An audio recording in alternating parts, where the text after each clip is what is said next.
Hello students, how are you. तो आज हम अपना टॉपिक कंटिन्यू करेंगे, बैंक रिकंसिलिएशन स्टेटमेंट वाला। लास्ट क्लास में हमने क्या पढ़ा था? लास्ट क्लास में हमने पढ़ा था what is bank reconciliation statement, why it is prepared, और हमने ये देखा था कि कैश बुक और पासबुक में जो एंट्रीज में डिफरेंस होते हैं वो क्यों आते हैं। हमने वो डिफरेंसेस के रीजंस पढ़े थे। आइए एक बार क्विकली उन डिफरेंसेस के रीजंस को एक बार देख लेते हैं, फिर उसके बाद हम लाइव एग्जांपल करेंगे, देखेंगे कि कैश बुक और पासबुक में एंट्री कैसे होती है और वो डिफरेंस कैसे आते हैं और कैसे उसके बेसिस पे बैंक रिकंसिलिएशन स्टेटमेंट बनाते हैं। ठीक है, तो आइए एक बार देखते हैं क्या क्या डिफरेंसेस होते हैं। देखिए, मैं क्विकली ये चीजें बताऊंगा, मैं इस पे एक्सप्लेन नहीं करूंगा क्योंकि ये लास्ट क्लास में देख चुके हैं।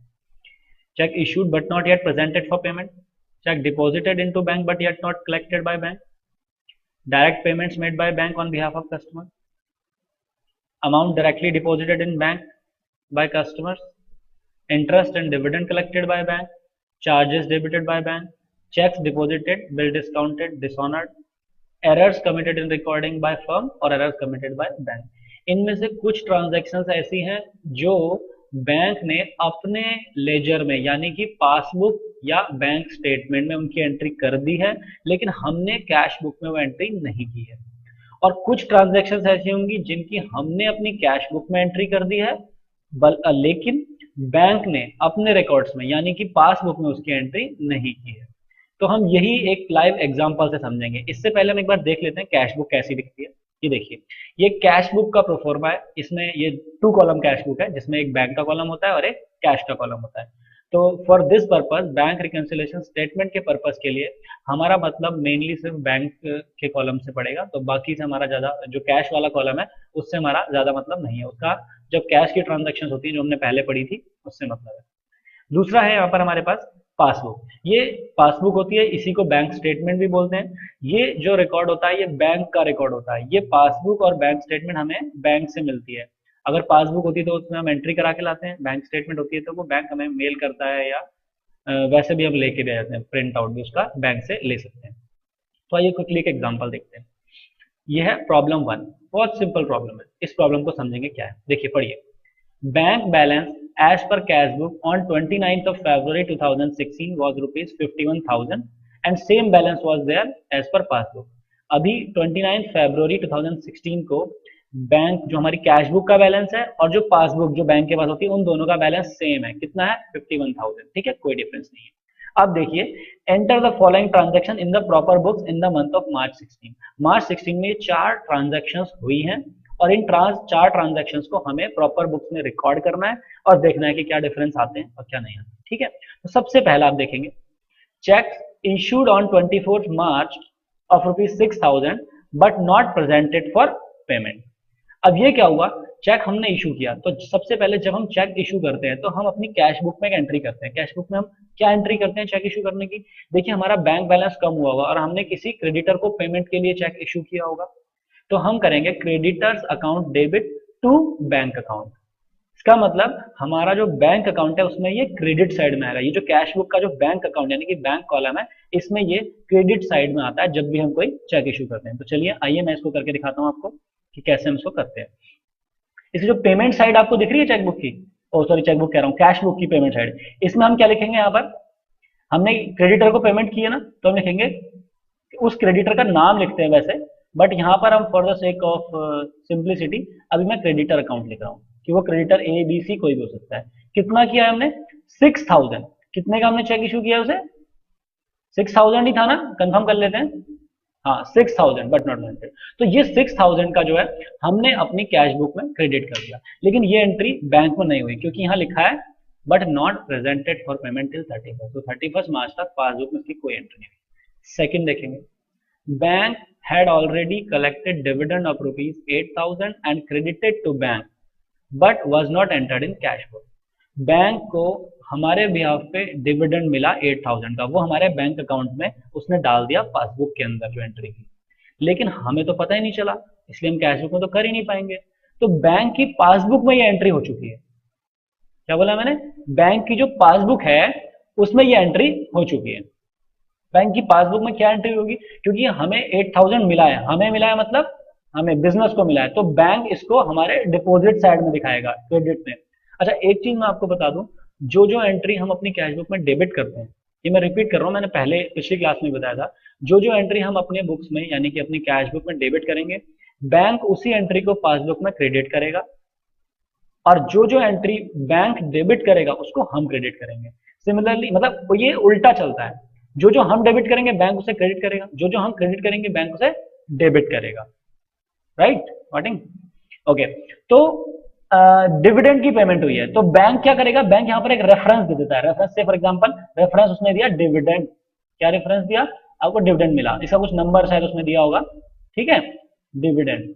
तो डिविडेंड 8,000 रुपीज जो है हमारे में डिपॉजिट दिखा दिया, डिविडेंड कितना 8,000 रुपीज, ठीक है। अच्छा अब अगली ट्रांजेक्शन क्या है, अगली ट्रांजेक्शन देखते हैं, third transaction, bank debited bank charges of ₹400, bank ने 400 रुपीज के बैंक चार्जेस डेबिट किए, क्या किए 400 रुपीज, लेकिन हमें तो पता ही नहीं क्योंकि हमने तो बैंक स्टेटमेंट मंगाई नहीं, हमारी कैश बुक में एंट्री नहीं हुई, तो बैंक यानी कि पासबुक में बैंक ने एक एंट्री करी है बैंक चार्जेस, क्या एंट्री करी है बैंक चार्जेस, उसने बैंक चार्जेस हमारे बैंक के बैलेंस में से कम हो जाते हैं, यानी कि एक तरीके का ये हमारे ऊपर चार्ज है, तो बैंक से विड्रॉल में दिखाता है 400 रुपीज विड्रॉल, ठीक है। इसके अलावा लास्ट एंट्री फोर्थ क्या है, a cheque of ₹5,000 was deposited but not collected by bank, हमें किसी अपने कस्टमर से चेक मिला, उस चेक को हमने अपने बैंक के पास रखा, चेक मिला तो हमें यानी कि पेमेंट रिसीव हो रही है इसी से, और इनकम तो हमारी बैंक में बैलेंस बढ़ना चाहिए, यानी कि हमारी कैश बुक में ये रिसीट साइड आना चाहिए, लेकिन बैंक वालों ने वो चेक में वो हमारे बैंक अकाउंट में तब डालेंगे जब वो चेक क्लियर हो जाएगा, वो नहीं हुआ, नॉट कलेक्टेड बाय बैंक, ठीक है। तो हमारी कैश बुक में सिर्फ एक एंट्री हुई, कैश बुक में क्या एंट्री होगी, रिसीट साइड एंट्री होगी, क्या एंट्री होगी रिसीट साइड, ये हमें किसी कस्टमर से मिला है या डेटर से मिला है, कस्टमर्स को हम डेटर्स भी बोलते हैं पता है, तो मैं यहाँ डेटर्स लिख रहा हूँ, क्या लिख रहा हूँ डेटर, वो डेटर का मैं स्पेसिफिक नाम नहीं लिख रहा हूँ अभी, तो 5,000 रुपीज का हमें चेक मिला, इसकी एंट्री हमने अपने में कर दी अपनी ट्रांजेक्शन में, लेकिन इसकी एंट्री पासबुक में नहीं, तो ये इस एग्जाम्पल में ये ट्रांजेक्शन हुई। अब हम देखते हैं कि बैलेंस कितना हो गया होगा किसमें, उस मैं प्रॉब्लम पे दोबारा जा रहा हूँ, इनिशियली बैलेंस कितना था 51,000 कैश बुक में भी एंड पासबुक में भी, तो ये मैं पहले लिख देता हूँ, मेरे को ये सबसे पहले लिख देना चाहिए था वैसे, तो 5,000 सॉरी 51,000, 5,000 नहीं 51,000 का हमारे पास पहले से बैलेंस था, इसमें 5,000 हमारे पास और डिपॉजिट हो गए, चेक मिला, ठीक है, और क्रेडिट है 6,000, तो इसको अगर हम बैलेंसिंग करेंगे तो कैसे करेंगे, यहाँ पर हमारा टोटल कितना आएगा 51,000 प्लस 5,000 मीन्स 56,000, ये 56,000 का टोटल आएगा, इसी 56,000 के टोटल को हम इस साइड भी लिखेंगे, कितना 56,000 का टोटल।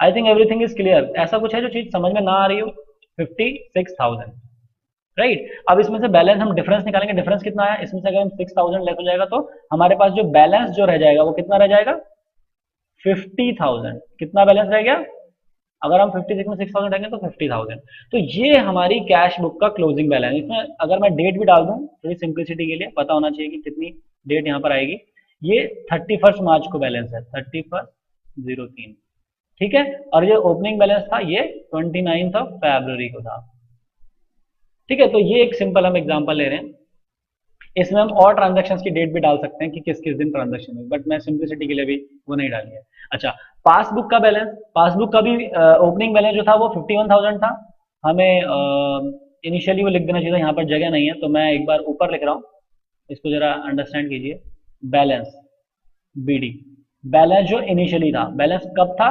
29 फरवरी को, कितना था इसमें बैलेंस, बैलेंस का लास्ट कॉलम होता है, इसका बैलेंस था सेम था जो कैश बुक का था, यानी कि 51,000। अब इसमें क्या हुआ है, इसमें देखिए 8,000 इसमें और ऐड हुआ, ध्यान रखिए ये जो बैलेंस होता है, जब हमारी कैश बुक में वो बैलेंस डेबिट बैलेंस था, मतलब हमारा पैसा जमा है, और उसी बैलेंस को हम पासबुक में क्रेडिट बैलेंस बोलते हैं, इसको हम अभी आगे समझेंगे, मैं इस एग्जाम्पल के बाद आपको यही समझाऊंगा कि debit balance credit balance favourable और अनफेवरेबल क्या होता है, ठीक है। तो ये 51,000 का क्रेडिट बैलेंस हुआ, इसमें और 8,000 डिपॉजिट हुए इस एंट्री के बाद, तो फिर ये बैलेंस कितना हो गया होगा 59,000 राइट। इसके बाद इसमें 400 अगर डेबिट हुए कम हुए तो इसका बैलेंस कितना आ गया होगा 58,600 रह गया होगा, ये क्रेडिट बैलेंस होता है, कौन सा बैलेंस होता है क्रेडिट बैलेंस। तो ये इस तरह से एंट्रीज होती है, बहुत सिंपल है, इजीली कैश बुक और पासबुक में इस तरह से एंट्री होती है। तो अब देखिए पासबुक का बैलेंस जो 31 मार्च को है वो कितना हो गया है 58,600, और जबकि कैश बुक का जो बैलेंस है 31 मार्च को वो कितना है आपको दिख रहा होगा स्क्रीन पे 50,000 एग्जैक्टली। ठीक है, तो जो डिफरेंस आ रहा है 8,600 का ये क्यों आया? क्योंकि 29 फरवरी को तो सेम बैलेंस था। ये डिफरेंस आपको दिख ही रहा हो, केवल 2 या 3 एंट्रीज है, क्यों डिफरेंस आया?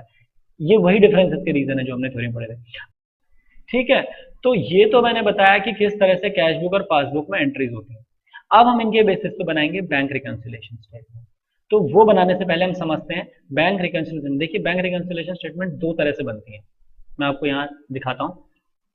दो तरीके की बैंक स्टेटमेंट होती है, एक one column bank statement, sorry bank reconciliation statement, और एक two column bank reconciliation statement. आइए उनका प्रोफॉर्मा देखते हैं कि कैसा होता है। सबसे पहले one column bank reconciliation statement.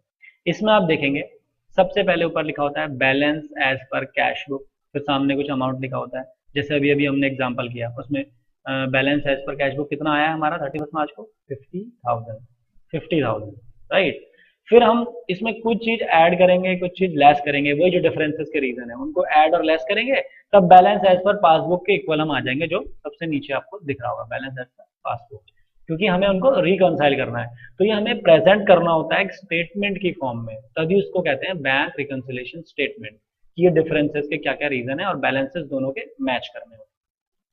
ठीक है, तो इसको हम इस तरह से कुछ ऐड, जैसे check issued but not presented for payment, ये चीज हम कैश बुक में ऐड बैक करते हैं। मैंने आपको लास्ट क्लास में बताया था क्यों ऐड बैक करते हैं, क्योंकि इस बैलेंस को हमने अपनी कैश बुक में से रिड्यूस कर दिया है, लेकिन पासबुक में तो इसकी एंट्री हुई नहीं है, तो उसको मैच करने के लिए हम उसको वापस ऐड बैक करेंगे, simple.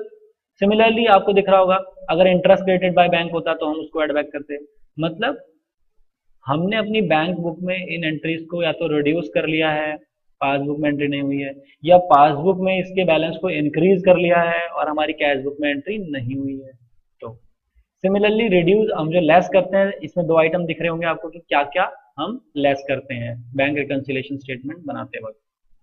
Checks deposited but not yet collected by bank, तो इसमें क्या हुआ हमने अपनी कैश बुक में ऐड कर लिया था, हमने चेक, अभी आप पीछे वीडियो वापस रिवाइंड करके देखेंगे तो हमने ऐड कर लिया था जो चेक था 5,000 का अपनी बुक में, लेकिन पासबुक में एंट्री नहीं हुई, तो जो हमने पहले ऐड कर लिया था उसको अब हम लेस कर देंगे। सिमिलरली अगर बैंक ने कोई चार्जेस लगाए थे तो उसने पासबुक में वो डिडक्ट कर दिया बैलेंस, लेकिन हमने अपनी कैश बुक में डिडक्ट नहीं किया, तो अब कर लेते हैं, नहीं किया तो कैश बुक में डिडक्ट, सिंपल। अच्छा अब हम देखते हैं, ये तो वन कॉलम कैश, ये तो one column bank reconciliation statement थी। अब हम देखेंगे टू कॉलम बैंक रिकंसिलिएशन, आइए देखते हैं।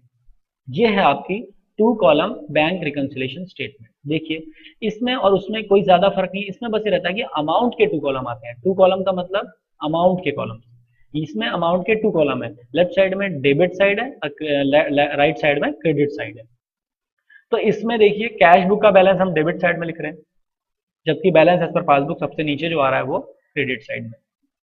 ये कंपैरेटिवली ज्यादा अंडरस्टैंडेबल है, बहुत इजी भी है। इसमें आप जो जो आपको कैश बुक में ऐड करना है वो आप लेफ्ट साइड में डेबिट साइड में लिखते जाएंगे, और जो आपको लेस करना है वो आप क्रेडिट में, और लास्ट में बैलेंस आ जाएगा इसका पासबुक क्रेडिट में। चलिए जो अभी हमने एक एग्जांपल देखा था उसके बेसिस पे हम बनाते हैं, क्या कैसे एक बना के देखते हैं फटाफट, बहुत सिंपल है। ये हम पहले वन कॉलम में बना के देखते हैं।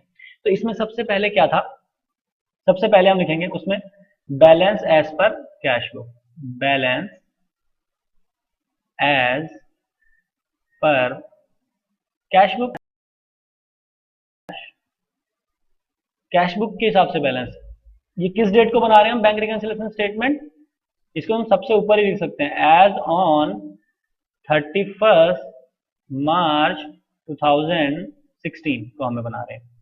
तो इसको हम देखेंगे balance as per cash book हमारा कितना आया था, कैश बुक में देखा था ना 51,000, सॉरी 50,000 था, 15,000 तो फरवरी का था, 50,000। तो इसमें अब हम क्या ऐड करेंगे, हम दोबारा इसी एग्जांपल पे आते हैं। Cheques issued but not presented for payment, ये 6,000 जो है हमने अपनी कैश बुक में डिडक्ट कर लिया था, तो इसको हम ऐड बैक करेंगे। क्या करेंगे, cheques issued but not presented, but not presented for payment, right. कितना है? 6000 का अमाउंट है, तो ये हम ऐड कर देंगे। इसके अलावा नेक्स्ट क्या था? बैंक है डायरेक्टली कलेक्टेड डिविडेंड, वो क्रेडिटेड ही होता है, पासबुक में क्रेडिट करते हैं 8000 का। बैंक ने क्या किया, हमारी पासबुक में ऐड कर दिया, लेकिन हमने अपनी कैश बुक में ऐड नहीं करा, हम भूल गए। बैंक ने हमारी पासबुक में तो ऐड कर दिया था, लेकिन कैश बुक में हमने नहीं करा, तो ठीक है, हमारा कैश बुक का बैलेंस कम हो गया था, तो अब हम ऐड कर देते हैं, राइट। तो हम ऐड कर देते हैं dividend, dividend not entered in cash book, entered in cash book. कितना है ये अमाउंट? 8000। तो ये दो चीजें हमने ऐड की हैं। इसके अलावा हम थर्ड पॉइंट देखते हैं, बैंक डेबिटेड बैंक चार्जेस, मतलब बैंक ने 4000 रुपए हम पे चार्ज लगा दिया, मतलब हमारा बैलेंस कम कर दिया, चार्ज कर दिया, डेबिट कर दिया अपनी पासबुक में डेबिट कर दिया, लेकिन हमने अपनी कैश क्रेडिट नहीं किया, मतलब लेस नहीं किया। तो अब हम अपनी कैश बुक में से इसको घटा देंगे। अब हम यहाँ लिखते हैं less bank charges, bank charges कितने का है? 400। सिंप्लिसिटी के लिए मैं इसको ब्रैकेट में लिख देता हूँ, जो नेगेटिव अमाउंट, जो घटाने वाला अमाउंट है, उसको मैं ब्रैकेट में लिखता हूँ। नेक्स्ट क्या है? A cheque of ₹5000 was deposited but not collected by bank, मतलब हमने अपनी कैश बुक के, हमें किसी कस्टमर ने पेमेंट की थी 5000 की, तो हमने अपनी कैश बुक में बैलेंस बढ़ा दिया, हमने उसको डेबिट कर दिया, लेकिन बैंक ने उसको क्रेडिट नहीं किया, क्योंकि अभी तो कलेक्ट ही नहीं किया है, तो बैंक में वो नहीं घटाया बैलेंस, जबकि हमारे में वो बढ़ चुका है। तो कैश बुक में ऑलरेडी बढ़ चुका है, तो अब मैं उसको कैश बुक में जब रिकनसाइल करूंगा तो उसको घटा दूंगा ना, ताकि वो बराबर हो जाए, तो इसको मैं लेस कर दूंगा। Check deposited but not collected by bank, not collected by bank, right. और ये कितने अमाउंट का है? 5000। तो आपने देखा इसमें दो चीजें हमने ऐड की हैं और दो चीजें हमने लेस की हैं। तो ये ऐड और लेस करने के बाद जो बैलेंस आएगा वो कितना आएगा, बताएंगे मुझे? इसको हम बोलेंगे बैलेंस एज पर पासबुक। इसको आप अगर एड लेस करेंगे तो ये वही आना चाहिए जो पासबुक में बैलेंस आ रहा है। अभी हमने एग्जांपल किया था, उसमें पासबुक में 58,600 आ रहा था, इसको आप एड और लेस करेंगे, 50 प्लस 6 56,000 प्लस 62,000, इसमें से दो चीजें लेस करेंगे तो आपका वही आएगा 58,600, राइट। अब हम इसमें लिख देंगे बैलेंस जो आ रहा है 58,600, ये आपका नेट बैलेंस होगा। तो इस तरह से आपकी बनी वन कॉलम। इसके बाद हम देखते हैं अगर इसी को हमें टू कॉलम में बनाना होता तो हम कैसे बनाते? अगर हमें इसे टू कॉलम वाले बनाओ तो कैसे बनाते? इट्स वेरी सिंपल, ये ज्यादा सिंपल है। देखिए इसमें लिखेंगे वैसे ही, स्टार्टिंग वैसे ही होगी, balance as per cash book. Cash book का बैलेंस कितना था? 50,000। इसमें भी डेट ऊपर हम लिख लेते हैं 31 मार्च 2016 को है ये, और ये जो बैलेंस भी है 31 मार्च को ही है। इसमें देखिए इसमें एड लेस की जरूरत नहीं है, कि हम इसे डेबिट और क्रेडिट साइड में अपने आप लिख देंगे। तो cheques issued but not presented, cheques issued but not presented, right. कितने का था? 6000। इसके अलावा क्या था? डिविडेंड जो हमें रिसीव हुआ था, जो चीजें ऐड करने वाली थी वो हम डेबिट साइड में लिखेंगे, dividend entered in passbook, entered in passbook, ये पासबुक में ही इसकी एंट्री हुई है, कैश बुक में एंट्री नहीं हुई है। ये कितना था? 8000। इसके अलावा दो चीज हमने डिडक्ट की थी, एक तो बैंक चार्जेस, ये कितने थे?